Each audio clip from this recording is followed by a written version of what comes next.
Have you ever looked in the mirror and thought, something's got to change? Maybe you didn't know what or where to start, but deep inside you felt it. That quiet dissatisfaction, that haunting sense that you're not living up to your potential. I've been there, and believe it or not, just 1 week, 7 days, was enough to flip the switch. Not because life suddenly became easier, but because I adopted 5 habits rooted in ancient, Stoic philosophy that completely shifted how I think, act, and feel.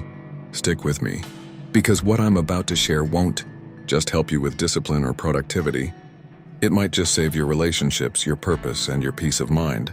Before we dive in, hit that subscribe button and give this video a like if you're ready to become the master of your own mind. And trust me, you'll want to watch this entire video, because each habit builds on the last. And the final one, it could change the way you love forever. Let's begin.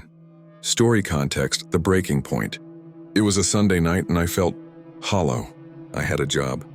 I had goals. I was even hitting the gym here and there. But emotionally, mentally, I was coasting. Worse, I was reactive, snapping at people I cared about, blaming circumstances, looking for validation in likes and follows. I stumbled across a quote that night, one that stuck with me like a splinter in my mind.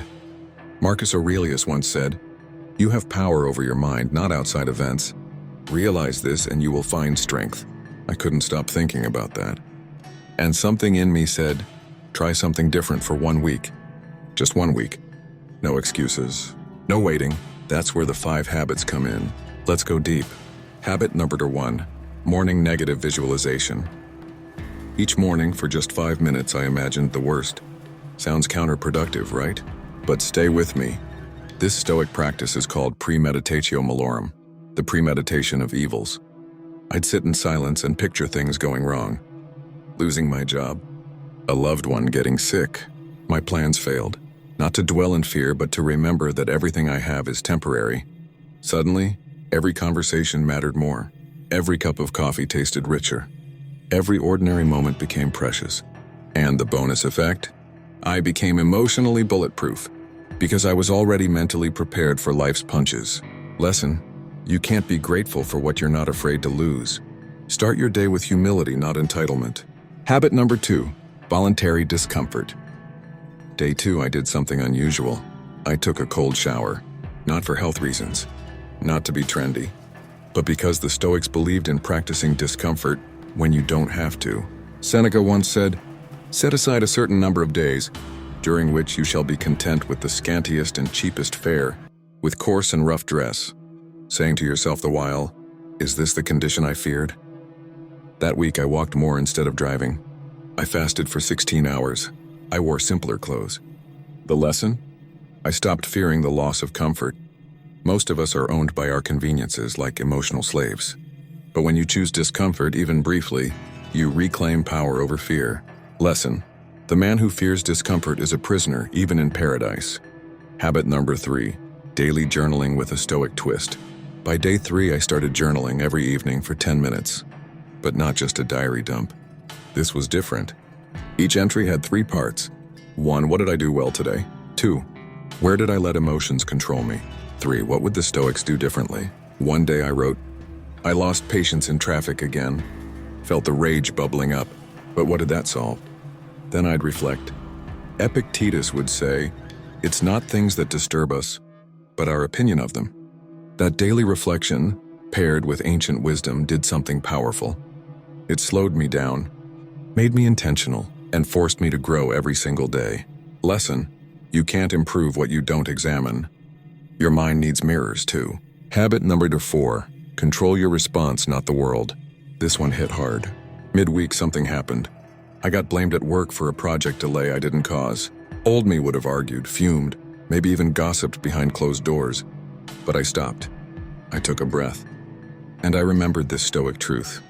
You always have a choice: respond with virtue or react with ego. I chose silence, then facts, then clarity, no drama. The person later apologized, surprised by my composure. Here's what I learned. Control is an illusion, except for how you respond. People will disappoint you. Life will test you. But the true test is how you act when things go wrong. Lesson: emotional discipline is freedom. Don't hand over your peace like loose change. Habit number 5, memento mori. Remember you must die. I saved this for last because it changed everything. Every night before bed I whispered 3 Latin words, memento mori. Remember you must die. Now that might sound grim, but it's not about fear. It's about urgency. The Stoics kept death close, not as a morbid thought, but as a motivator. When you know your time is finite, you stop wasting it. That week I called my mom just to hear her voice. I told a friend I was proud of him. I let go of an old grudge that was rotting me inside. Suddenly every moment was sacred, every connection deeper, every petty worry irrelevant. Lesson: death is not the end. It's the compass. Let it guide your life while you're still breathing. 7 days, 5 habits, 1 shift in consciousness. And no, my life didn't become perfect, but I became present. And that alone changed everything. What if you gave yourself that gift? 1 week, 1 focused experiment. Practice negative visualization. Embrace discomfort. Journal with intention. Master your responses. And remember, you are not promised tomorrow. Do that and you might just unlock the version of yourself that's been buried under fear, ego, and distraction. If you got value from this, take a second to hit like, subscribe, and leave a comment. Tell me, which of these habits are you going to try first? And don't forget to share this video with someone who needs to hear it. You never know how one lesson could change a life. With that said, thanks for watching, and until next time.